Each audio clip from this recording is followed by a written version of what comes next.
시청자 여러분 안녕하십니까? 일본군 위안부 문제의 진실 그 강해가 오늘이 마지막입니다. 일본군 위안부 문제와 관련된 여러 가지 역사적 주제들을 거의 빼놓지 않고 한번 살펴보았다라고 생각을 합니다. 오늘은 뭐 특별한 내용은 없고 마지막으로 전체 내용을 한번 종합해 보는 그러한 그 마무리 순서, 종강의 순서가 되겠습니다.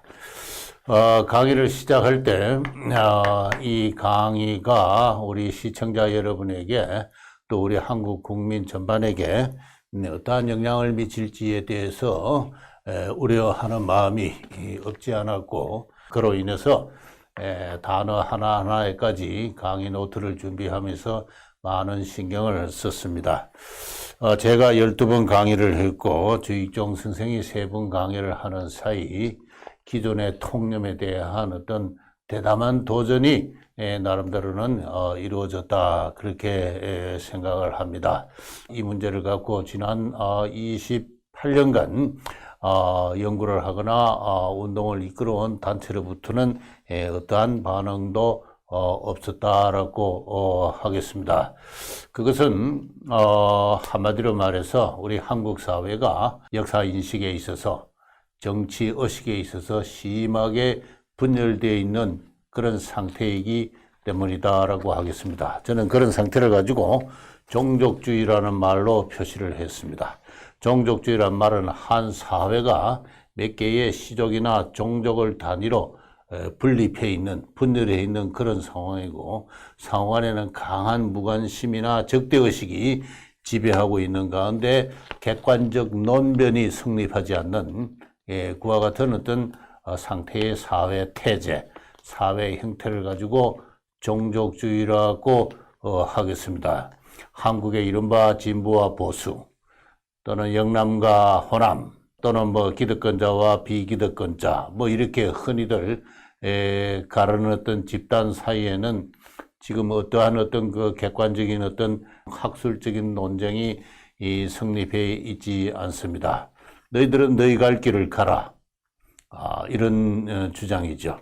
우리 이승만 학당에서 이 위안부 문제를 갖고 상당히 많은 준비와 세심한 배려 끝에 강의를 했습니다마는 어떠한 반응도 얻지 못한 것은 저희 강의 내용이 불충실하기보다도 이 문제를 둘러싼 한국의 이른바 보수와 진보 간의 감정이 종족주의적 형태로 대립하고 있기 때문이 아닌가, 그렇게 생각합니다. 그러나 어쨌든 간에 이와 같은 어떤 종족주의적 어떤 대립 상태는 저희들이 극복해 가야 됩니다. 우리의 후손들이, 우리의 다음 세대들은 이런 종족주의적 감정을 극복을 하고 자유시민으로서 서로 간의 의견의 차이는 편안한 얼굴로 진지한 토론의 자세로 함께 나누고 고민하는 가운데 극복하고 공동의 해답을 모색해 나가는 그러한 자유시민으로 성숙해 가지 않으면 안 된다고 생각합니다.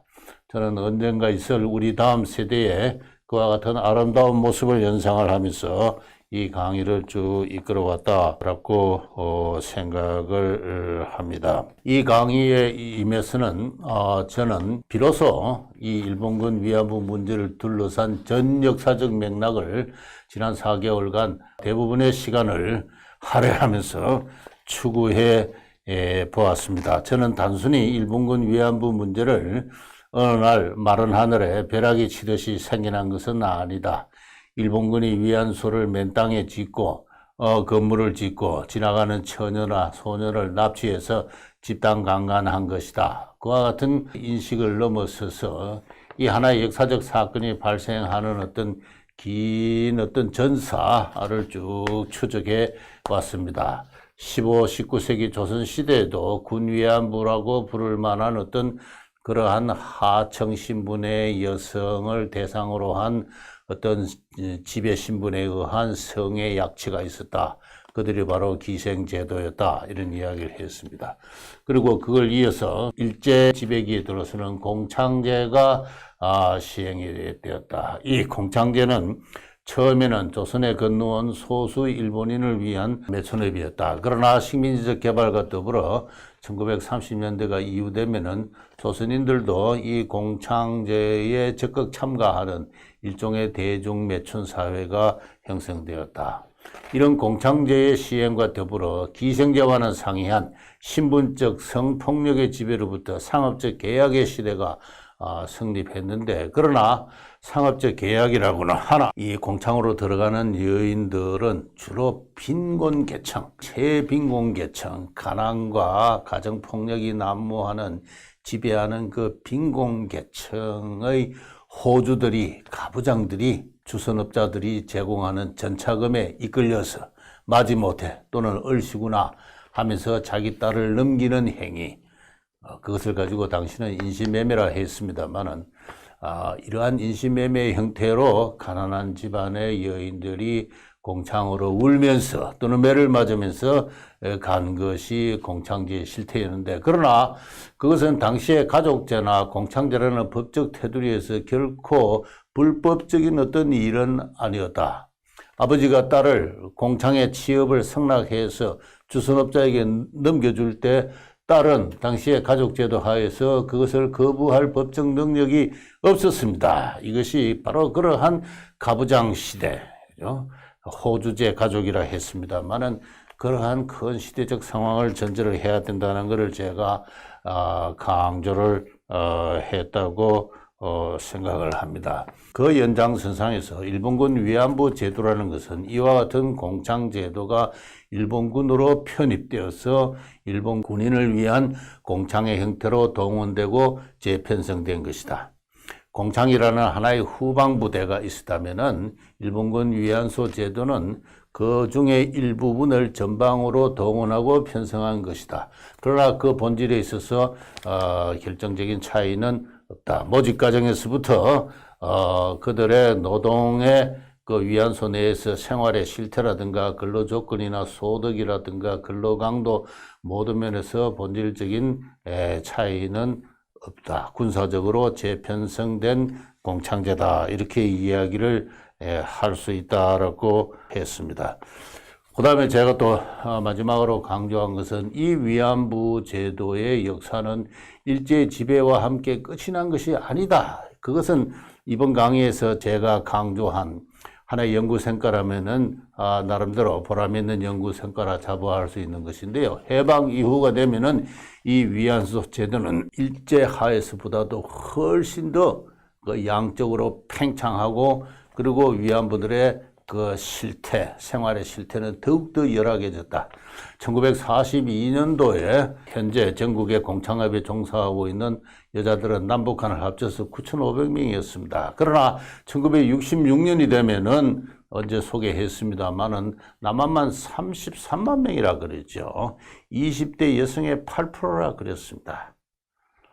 거대한 어떤 해방에 따른 혼란과 전쟁에 따른 파괴와 빈곤이 이미 활성화된 대중매천 사회의 전개와 더불어 많은 여인들을 그러한 공창 아닌 공창, 이미 사창이죠. 사창으로 몰아들어갔고, 그들 여인들, 성매매를 전업으로 하는 여인들을 가지고 여전히 위안부라고 불렀습니다. 그래서 위안부 제도는 1950년대, 60년대까지 한국 사회에 그대로 존속을 했으며, 그들의 하루 유객 수, 하루 성교 노동의 강도, 그리고 노동의 실태, 소득 실태, 포주와의 관계, 이런 것은 어느 면을 보더라도 일제시대에 그것보다 좋았었다고 이야기할 수가 없고, 더구나 일본군 위안소에 있었던 여인들보다도 열악한 형편이었다는 것을 제가 지적을 했고, 그 점은 제 자신도 구체적인 연구 성과를 확인하면서 크게 놀람하지 않았던 그와 같은 사실이기도 합니다. 일본군 위안부 제도로서 끝이 난 것이 아니라 1950년대, 60년대, 70년대를 거치면서 한국 사회에서 그 본무대의 역사가 펼쳐진 것이고, 그 긴 어떤 역사적 파정은 지금까지도 남아있다는 사실을 제가 지적하고 싶었던 것입니다. 2002년 한국 정부의 여성부는 형사정책연구원에 용역을 줘서 전국 성매매 산업의 실태를 조사했습니다. 그 결과 전국에 약 68곳의 집창촌이 존재하는 가운데 9,092명의 성매매를 전업으로 하는 여인들이 있었습니다. 그 외에 다방이나 노래방이나 등 이런 업소에서 성매매를 하는 여인을 포함해서 전체 여인의 33만 명, 1966년과 거의 동일한 숫자입니다. 20, 30대 여성 취업 인구의 8%라 그랬습니다. 이런 거대한 인구가 2002년까지 성매매 산업에 종사하고 있었는데 20, 30대 여성 취업 인구의 8%라는 이것은 대단히 충격적인 그러한 조사 보고입니다. 1966년보다도 성매매는 더 확산되고 있지 않았나 하는 그런 생각을 하게 되고, 여성부의 보고서는 이 성매매 산업에서 발생하는 연간 매출액은 1차 산업, 농림업보다도 더 많다라고 이야기를 했습니다.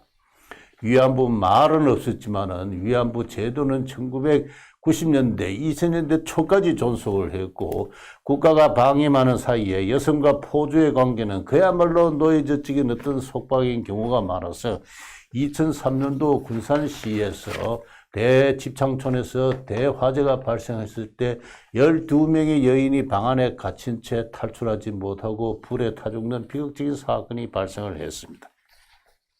따라서 저는 이 위안부 사건은 결코 우리가 일제시대의 일로 또는 일본군 위안소 일로 그렇게 한정해서 이야기할 것은 못 된다. 우리 안의 위안부, 우리 현대사의 위안부, 우리 지금도 존속하고 있는 이 위안부 문제의 일환으로서, 일부분으로서 일제시대의 위안부, 특히 그 일본군 위안부 문제를 살피지 않으면 안 된다 하는 것을 제가 강조를 했습니다. 그럼에도 불구하고 1992년 이래로 이 일본군 위안부 문제가 터져나온 것은 지난번에 주익종 선생님께서 강의를 하신 대로 해방 이후 45년부터 45년간은 일본군 위안부 문제에 대한 어떠한 인식도 없었습니다. 위안부에 관한 사회적 관심, 정치적 관심은 전혀 없었습니다.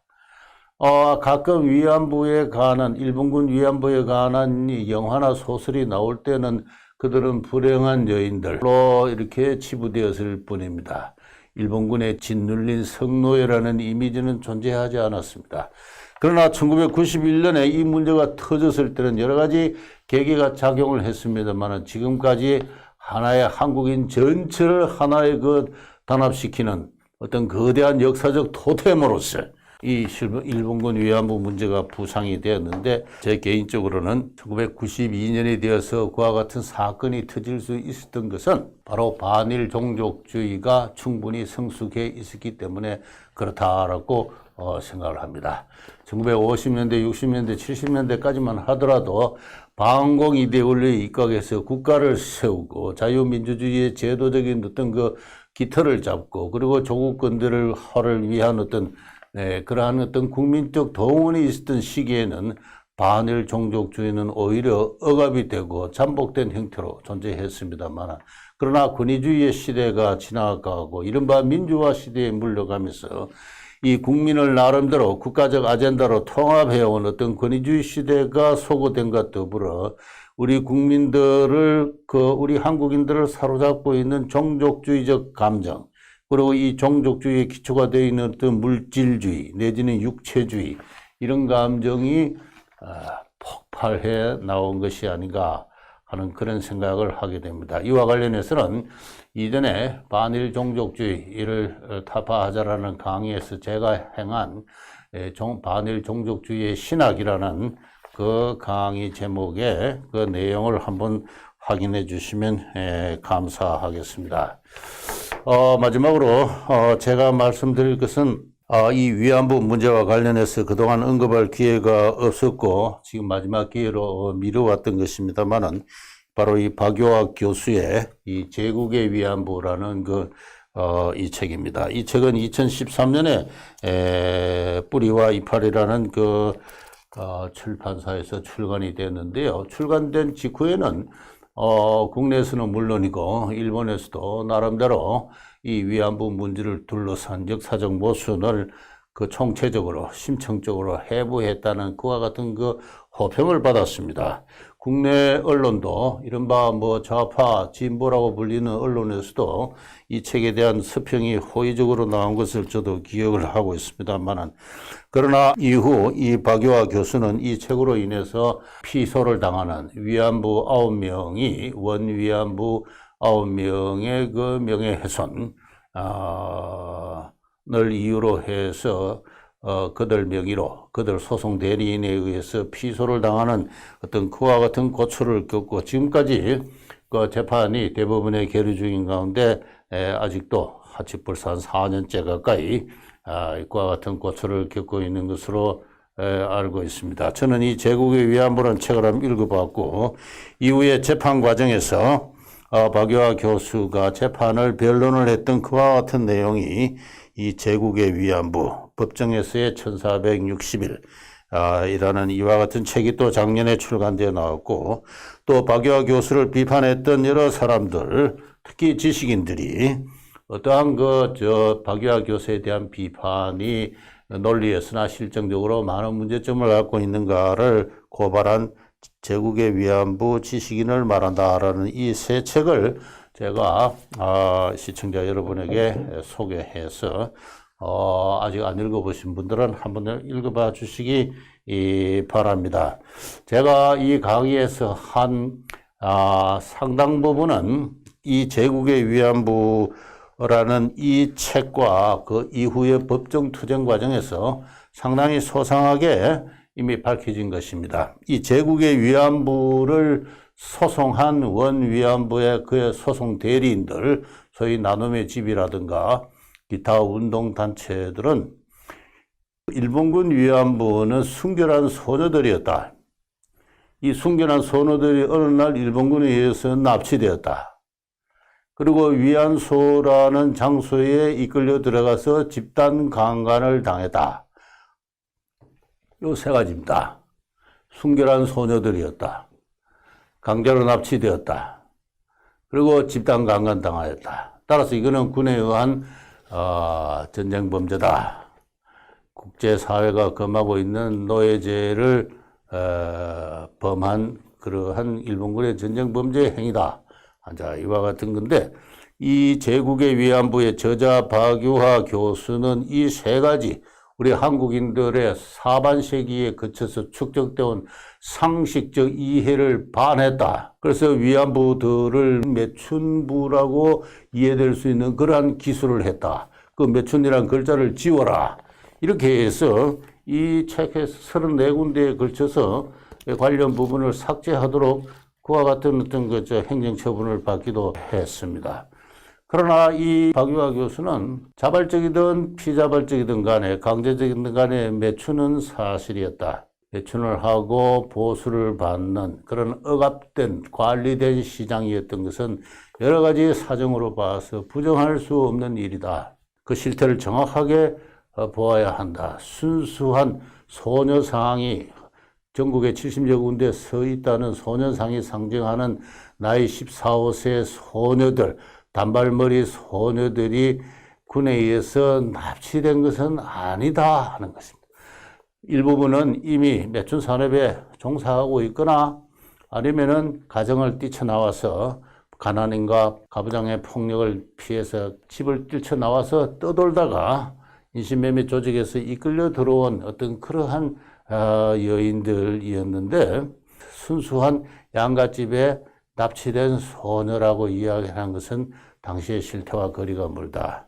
그리고 길거리에 가거나 팔레트에 있는 여인을 납치했다는 식으로 이야기하는데 그런 정도는 지금까지 하나도 발굴된 적이 없다. 박유하 교수는 힘들어 그 모든 사료들을 제시하고 있습니다. 그러면서 지금은 그러한 어떤 노예 사냥설, 강제 연행설을 주장하는 사람은 국내에서도 일본에서도 지금 거의 없는 실정이다. 그렇게 이야기를 하고 있습니다.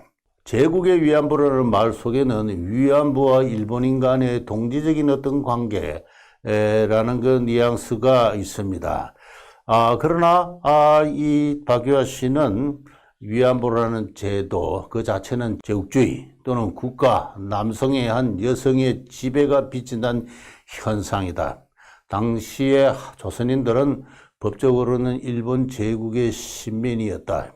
따라서 그저 마음에도 없는 그런 노력을 강요당했다기보다도 제국을 위해서 일본군 병사를 보살피는 그러한 어떤 마음이나 자세가 전혀 없었던 것은 아니다. 그것은 이 위안부 제도가 갖고 있는 복잡한 측면을 드러내는 일이고, 이 제국의 위안부라는 것은 바로 그런 뜻의 표현이다.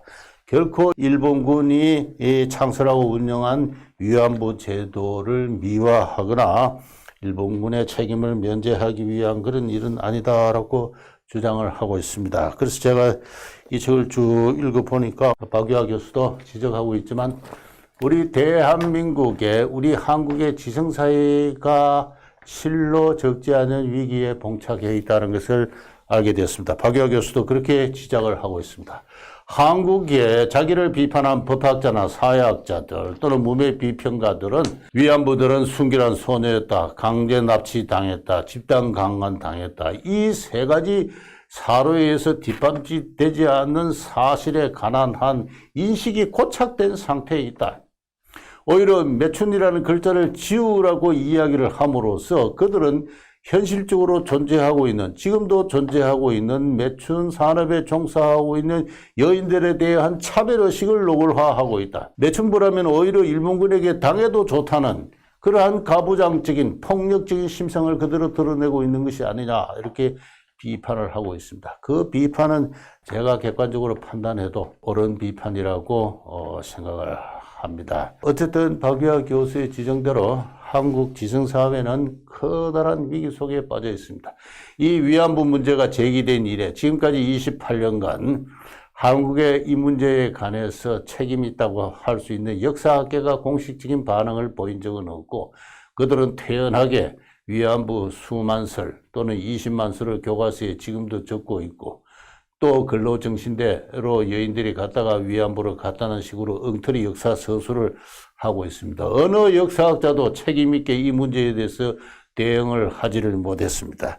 제국의 위안부 이 문제로 박유하 교수가 고초를 받고 있을 때 이른바 한국의 스스로 진보를 자처하는 역사 가운데 역사가 어느 누구도 이 박유하 교수를 위해서, 그를 위해서 공개적으로 변론한 사람은 아무도 없습니다. 이 자체가 하나의 심각한 정신적 위기 상황을 나타냅니다. 저는 그들은 본질적으로 파시스트라고 생각합니다. 책의 표현을 지우라니요.